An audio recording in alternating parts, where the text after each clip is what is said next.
niyo tugomba gushira imbere. Rero turabanza dusenge, nta muntu mwese muri abayumbe hano. Reka dusabe no mu papa adufashe adusengere, turagize Imana muri gahunda tugiye kujamo. Yes, twagarutse nyuma y'amafunguro yararyoshye mutari hano ngo mwumve ukuntu byari byifashe. Baduteguriye, batwakiriye neza, ibintu by'uburyo bwose, ifunguro ry'uburyo bwose. Twanyoye, twariye, twishimye. Timwariye yeme, timwahaze. Hano kwa Mutoni haragendwa,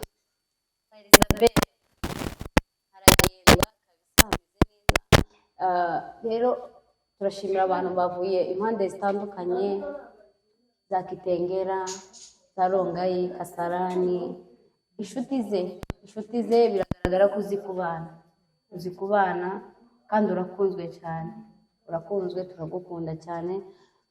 Rero reka dutangire tudatinze. Haravuga abantu bake kubera ko twese dufite icyo kumuvugaho, ariko haravuga abantu batarenze bane kugira ngo tuze kwifotoza, tubone icyo foto ntacyabaye. Turaza kwifotoza. Haravuga abagabo babiri, havuge n'abambara abagore babiri, sinzi abakobwa gutyo. Haravuga abantu bane gusa. Rero turatangiza sayidi y'abapapa, muritoramo muvuge nka babiri. Tuhere hano, ni karibu ngutize mikrofone.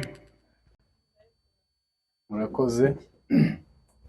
Mbere dushima Imana ko kuri uyu munsi mukuru wa Isabelle w'isabukuru nziza. Ku mazina yanjye nitwa Runyambo Jimmy. Mutoni mubona hano ni mubyara wanje, akongera kandi akaba nk'umwana. Rero kuba twageze kuri uyu munsi mu by'ukuri tubishimiye Imana cyane, kandi tugushimira kuba wabashije kuturarika kugira ngo tuze kwizihiza uno munsi mukuru wawe w'amavuko. Tubishimiye Imana cyane, dushimiye n'abavandimwe bose bashoboye kwitaba. Mu by'ukuri Imana yo mu ijuru ibahe umugisha. Mutoni ndamuvugaho wenda amagambo atari menshi. Simvuga ngo wenda twamenye ryari kuko muzi kera akiri umwana mutoya, ariko murabona uyu munsi ni umumama. Ndamushimira ukuntu abanye n'abantu. Ibi byose ni ibigaragaza uburyo abanye n'abantu, abanye neza. Ni umuntu uri sociable cyane, uganira na buri wese, yaba umukuru yaba umuto. Mutoni ntabwo atora. Rero ndamushimira, agira umutima mwiza pe, agira umutima mwiza, umutima wo gufashanya, umutima w'impuhwe, akagira imbabazi, nta shitani agira muri we.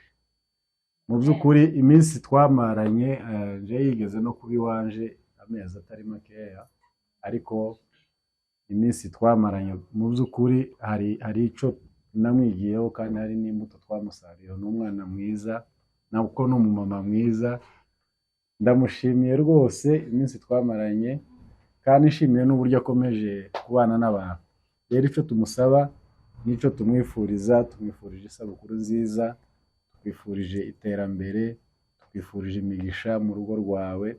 Imana izakubere byose wifuza, kandi ukomeze ukorere Imana, we gucika intege, ahubwo ufite intego nziza yo gukorera Imana. Rero mu by'ukuri tukaba twifurije isabukuru nziza y'amavuko. Imana yo mu ijuru ikomeze ikurinde. Impano yanje nayizanye, nayimuhaye njewe gishika. Ndiyo. Rero turabashimiye mwese. Imana yo mu ijuru ibahe umugisha. Murakoze.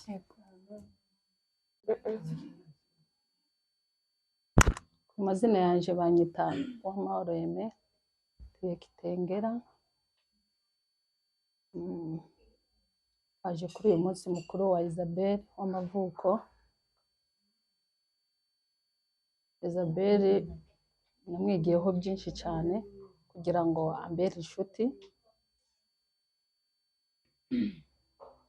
Hari ibintu yakoze arabizi byatumye mukunda bimubwiraho hari umwana wagize ikibazo gutyo mbona Isabelle yongeye kumuzamura asa nkaho yari yamanutse bituma nkunda Isabelle nta handi muzi ndamuruta mu myaka ariko ambera inshuti ariko uko namubonaga kuri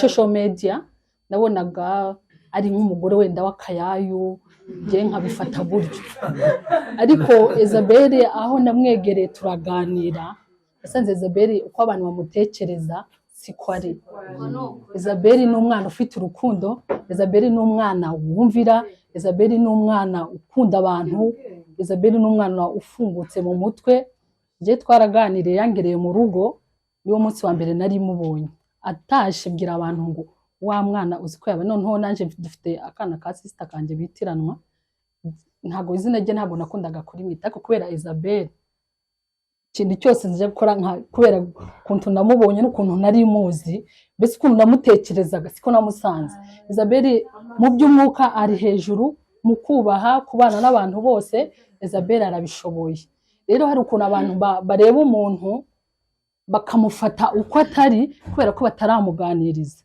Isabelle hari ukuntu abantu wenda bamufashe ku social media ariko umuntu iyo yegereye Isabelle akamuganiriza ni umwana wagutse mu mutwe Isabelle ndakwifuriza imyaka myinshi uzarenze iyo wifuza ndagukunda urabizi kugira ngo mve ikitengera mfata umwanya wanje nze hano nda muntu w'ikitengera wundi uri hano hari uwo nje inshuti nje nyine ufite kitengera urumva ntubashwe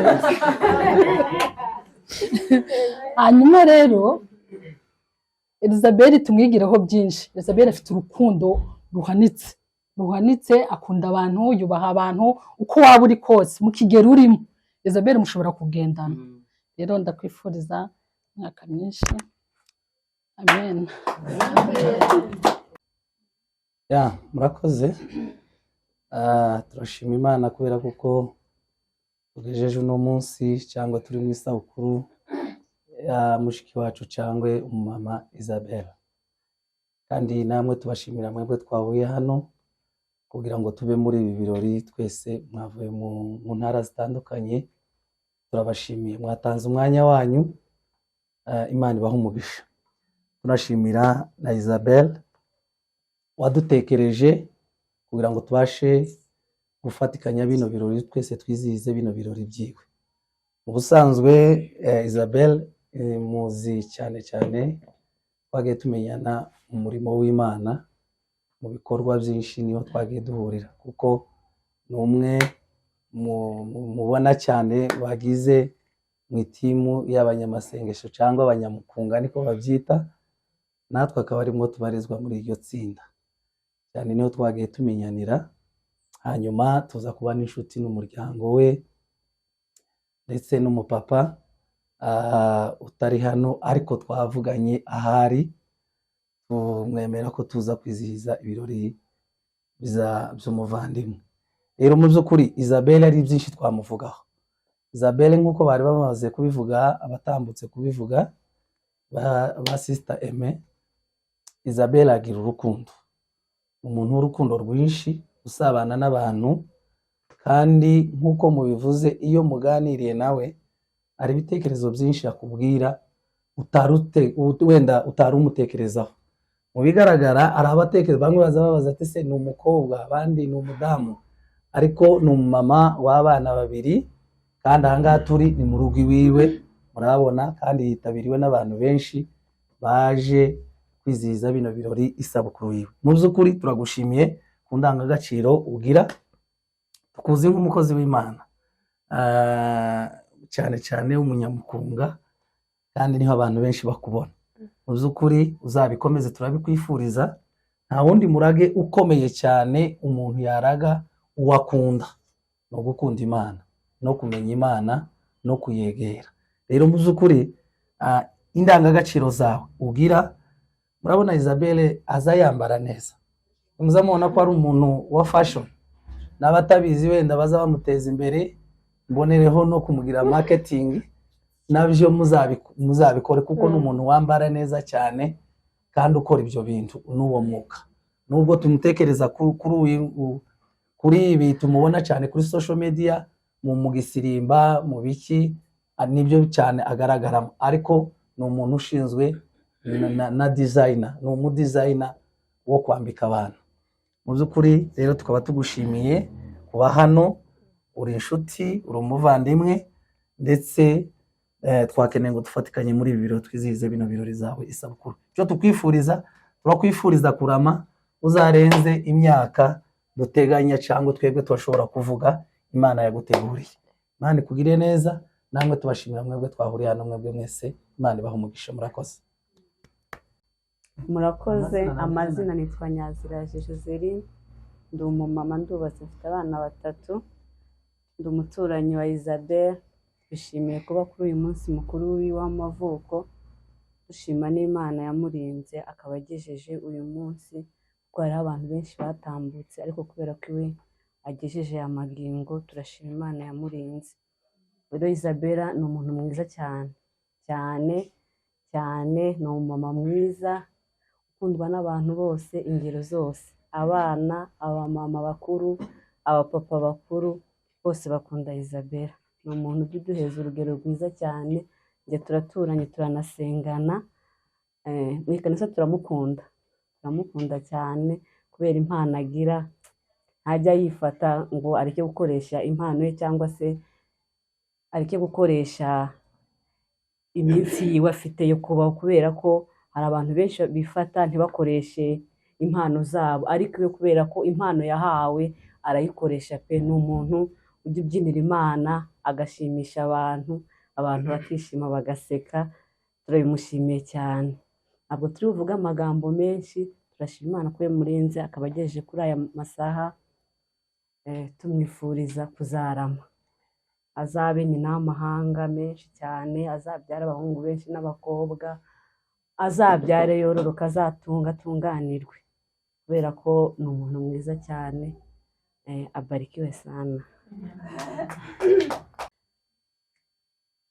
Murakoze cyane. Ku mazina nitwa Nyandegeya Chantal, ndi umumama ndubatse, mfite umutware n'abana 3.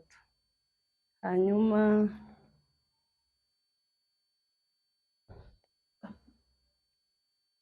ndabashimira mwebwe mwese mwaje kugira ngo dufatanye kwizihiza umunsi mukuru w'umuvandimwe. Imana ibahe umugisha. Mwagaragaje urukundo, mwagaragaje ubwitange bukomeye. Hari abavuye Kitengera, hari abavuye Kasarani, hari abavuye Rongayi, n'abandi bose. Imana ibahe umugisha mwinshi. Hanyuma kavuge kuri Isabelle bukeya, kuko nomuvugaho ibintu byinshi, kubera kuko ari inshuti yanjye. Isabelle ntabwo turagira iminsi myinshi tuziranye, tumenyanye, twamenyanye vuba cyane, ariko mu kumenyana kwacu twahuriye mu gitaramo, kubera kuko muramuzi, ni umukozi w'Imana mwiza. Aho twahuriye twahise dukundana, tuba inshuti.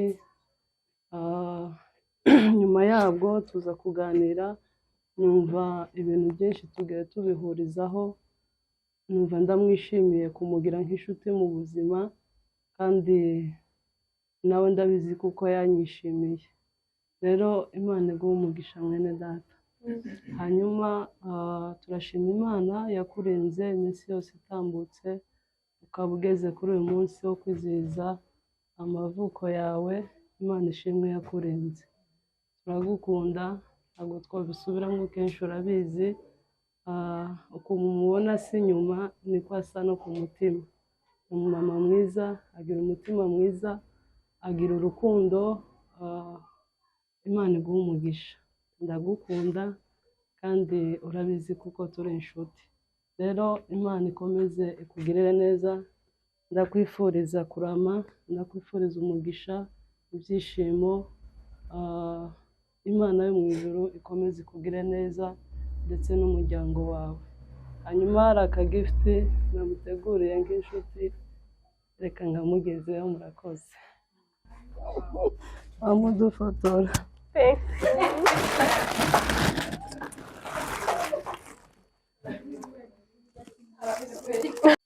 Muraho neza, nishimiye kubana namwe muri uyu munsi wa Isabella. Ni umugisha ukomeye cyane, umuvandimwe wanjye, inshuti yanjye magara. Nishimiye kubana nawe ku munsi mukuru w'amavuko yiwe. Isabella nanjye nta byinshi namuvugaho, ni umukristo, umwana usenga, umwana uzi Imana, kuva akiri mutoya azi Imana pe, kandi ndabimushyigikira nk'umuvandimwe wiwe.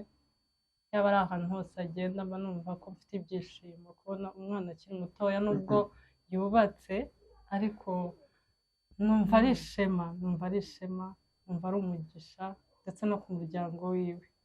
Mwifuriza ibyiza, mwifuriza no kuzarama, ndetse n'abana azabyara n'abuzukuru n'abuzukuruza. Umugisha ukomeze uganze muri we, kandi akomeze yaguke inshuti z'umugisha z'umumaro.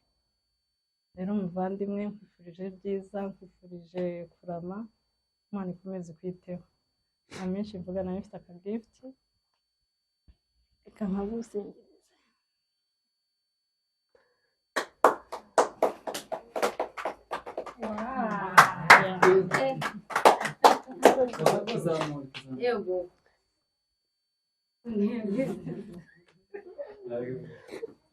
Murakoze, reka nshimire abantu bamwitabye, inshuti ziwe. Imana ibahe umugisha mwinshi, mwumve ko mbashimiye.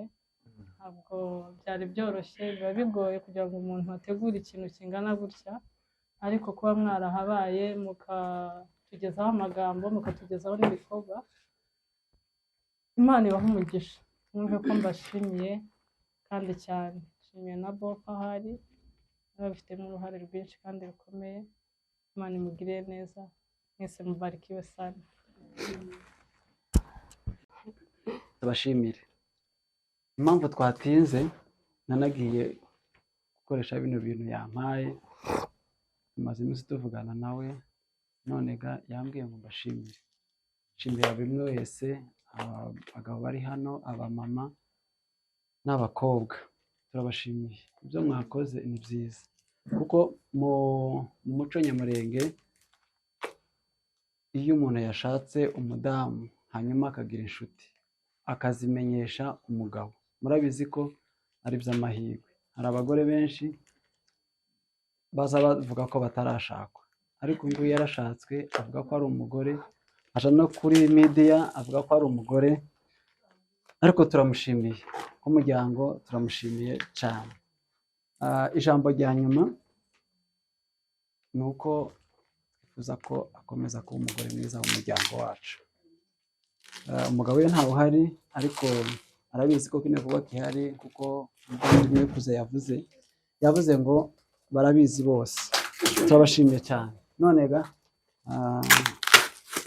reka dusabe MC afungure kino kintu, namara turebe ijambo yanditseho.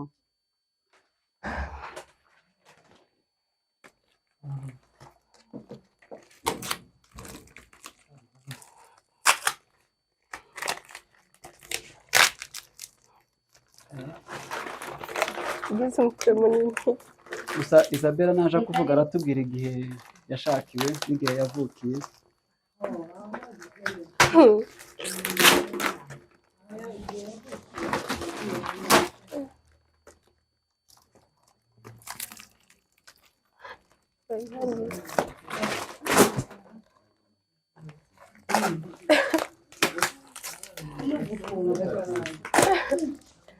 Ugeze umutwe munini. Uko ikomeye ngo niko n'urukundo rwe rukomeye.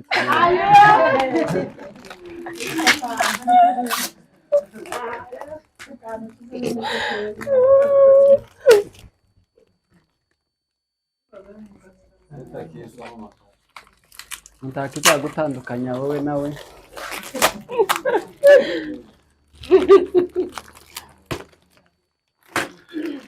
Ntacyo. Amatsiko yanyishe, mugire vuba. Se mwarebesheje hano. Igiti gifite umutwe munini.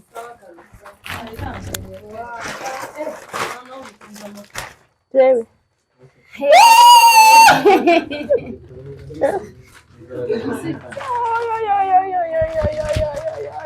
wow, thank you, Shelly. Thank you.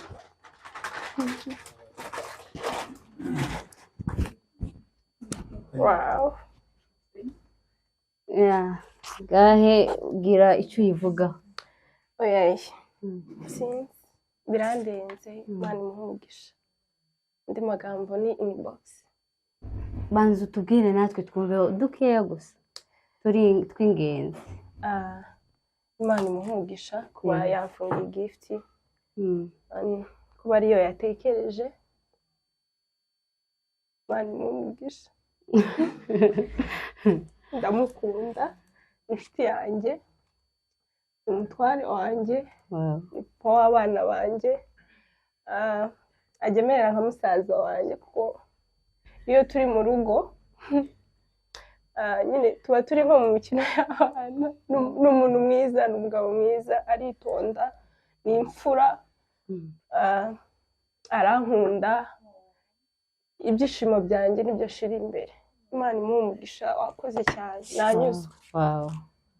Arakoze cyane. Siko nanjye nushimose. Arakoze cyane.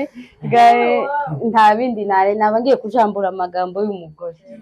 Rero reka dukomerezeho, hari gift y'abapamperi. Abashuti be. Muze muhagarare hano. Muraho neza. Amazina nk'ibisanzwe ni Mutoniwase Elizabeth. Ndi umumama, ndubatse, mfite abana 2 n'umugabo umwe. Uyu munsi ni anniversaire yanjye, umunsi wanjye w'amavuko. Mu by'ukuri ndashima Imana yabanye nanjye, Imana yagendanye nanjye, Imana yabaye mu ruhande rwanjye. Nukuri ntago gufita anniversaire ntabwo ari bibi, kubera ko hari abantu batagejeje kandi ntago mbizi kuri uwo mwaka nzaba nkiriho. So mu gihe rero mbonye amahirwe yo kwifeta, tumira inshuti zanjye, ngatumira abavandimwe banjye, numva nta byishimo biruta ibyo ngibyo. Nkunda kuvuga ngo abantu bakunda kunkurikirana mu buzima, nimba ugihumeka umwuka w'abazima, ntukibuze ibyishimo, ntukibuze kurya neza, ntukibuze kwambara neza, kubera ko ejo ntabwo tuhazi kuko isi igizwe n'iminsi 3. So ndabashimira mwebwe mwese ababashije kunyitaba. Ndakeka ntawe ushobora gufata time yiwe ngo aje hano atankunda. Mu by'ukuri ndabizi ko nta muntu ukundwa na bose, ariko nanone umuntu aba afite abakunzi biwe kandi abagira inshuti ziwe. Isi ni abantu, kandi isi mu gihe ari abantu tugomba kugira abantu dushamikiyeho. So ndabashimira cyane, ndabashimira mwese inshuti zanjye, Imana ibahe umugisha. Ntabwo ari mwe inshuti zonyine ngira, mu Rwanda bari kumbwira ngo inshuti banjye Isabelle koko, kubera ko uyu mwaka ushize nayifeteye mu Rwanda, naho nari mfite inshuti. Ndakeka n'ubu ngiye muri Australia ntabwo nareka kwifeta kuko mpagira inshuti. Inshuti ni umugisha, inshuti nziza ngo nirya ntikwime, niyambara ntiwambara ubusa kubera ko ari inshuti. So ndabashimira mwebwe mwese inshuti zanjye, abavandimwe banjye, abanyamuryango banjye, kuba mwaje kwifatanya nanjye mu kwishima. Ndashimira umugabo wanjye ahari, ntabwo yabonetse, hari ahantu yazindukiye. Imana imuhe umugisha. Uri umuntu mwiza cyane, uri umuntu mwiza. Hari ijambo niruka wavuze mu bukwe, uravuga ngo kuko iyi impeta kuko ari uruziga, kuko nta muntu wayicamo, niko urukundo rwanjye nawe bazacikamo. So ndagukunda, uri imfura, uri umuntu mwiza, turuka mu muryango mwiza. Ndagushimiye cyane papa w'abana banjye. Imana iguhe umugisha, Imana ikomeze kurinda, uri kuzigame. Ndabizi ko ejo n'ejo bundi nugaruka uzongera mfetere yindi, siko turaba cyangwa 3. Imana iguhe umugisha, wakoze kunezeza umutima wanjye, wakoze kumva ko Mana yanjye sinzi ko nabivuga. Nishimye, abashuti banjye babonye ko bimeze neza. Imana iguhe umugisha nshuti yanjye, ndagukunda. okay, ndashimira abavandimwe banjye, bakuru banjye, basaza banjye, ndashimira ababyeyi banjye, ndashimira papa wanjye ni inshuti yanjye, arabizi cyane, ahari Imana imuhe umugisha. Ndashimira mama wanjye, ndagukunda cyane. Ndashimira abasaza banjye, iwacu tuvuka turi abana 6, ndi umukobwa wa 3, nyuma yanjye hari abahungu, imbere yanjye hakaba abakobwa 2, barankunda, sinzi ko nabivuga, ugira ngo ninjye mwana. Imana ibahe umugisha cyane. Ndashimira abavandimwe abanyohereje message na postinze saa 6 z'ijoro ko mfite anniversaire. Kuva icyo gihe nabonye message nyinshi n'abatari beruka kumvugisha baramvugisha, nari ndi kubwira abashuti banjye ngo urutoki rwa rushe rurarya kubera gusubiza. Ndabashimiye cyane, kandi hari n'abandi ntarasubiza, si ukwiyemera, ndakeka wenda ninza kubona umwanya ndaza kubasubiza. Hari abantu bagiye banyohereza amafaranga, Imana ibahe umugisha abashuti banjye. Hari n'abantu banyatse nimero yanjye ya M-Pesa, bamwe sindanabasubiza, bamwe sindanayibaha, ariko timugeraho muje ndayibaha. So Imana ibahe umugisha, ndabakunda mwese ngize ngo mbavuge mu mazina ntabwo nabarangiza. Imana ibahe umugisha mu nshuti zanjye, muraba umumaro, nanjye ndahari ku bwanyu. Buriya gira neza wigendera, kuko ineza uzayisanga imbere. Nimba ngiriye neza umuntu, byanga byakunda azanyitura iyo neza. Nimba ngize ikibazo nkumva nshobora kuguza umuvandimwe amafaranga akayama, ejo nawe ntazaba yafite, ejo nawe agomba kuguza abandi bakayamuha. So isi ni ukubana neza, kuko ibi byose tuzabisiga. So navuga menshi, ariko kuvuga menshi siko kuyamara. Imana ibahe umugisha, kandi namwe ndabifuriza ko uyu mwaka wenda barangije anniversaire, abo itaraba ndahari. Imana ibagirire neza, bakoze cyane. Asante. Muraho neza, turabasuje mwese abari kudukurikira. Turi hano nk'inshuti za Isabella, turamukunda cyane, tumuhoza ku mutima, nawe arabizi. Si ubwa mbere tubimubwiye, duhora tubimubwira no kuri chat, turamwandikira tukabimubwira ko turi mukunda. None uyu munsi twaje kumwereka urukundo tumukunda. Turagukunda cyane, tuguhoza ku mutima, niyo mpamvu turi hano iyi timu yose twaje kugushigikira. Happy birthday mama, turagukunda cyane, uzakate nyinshi, uzageze 100. Turagukunda na famiye yawe, twese uko tubona gutya turi inshuti zawe, niyo mpamvu twasize ibyacu twaza kuri birthday yawe. Rero turagushimiye cyane, turabizi nawe kutuzirikana, nuko murakoze. Thank you.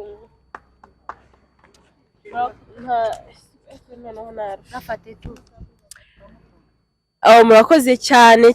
Uyu munsi mwantunguye bikomeye cyane, kuko murabizi ko nkunda amafoto kandi ndanayashoboye. Hari uzi yakunda ariko ndayashoboye cyane. Imana ibahe umugisha cyane mwese, muri beza, mwambaye neza, muri abakozi b'Imana. Imana ibahe umugisha. I love you too. Thank you.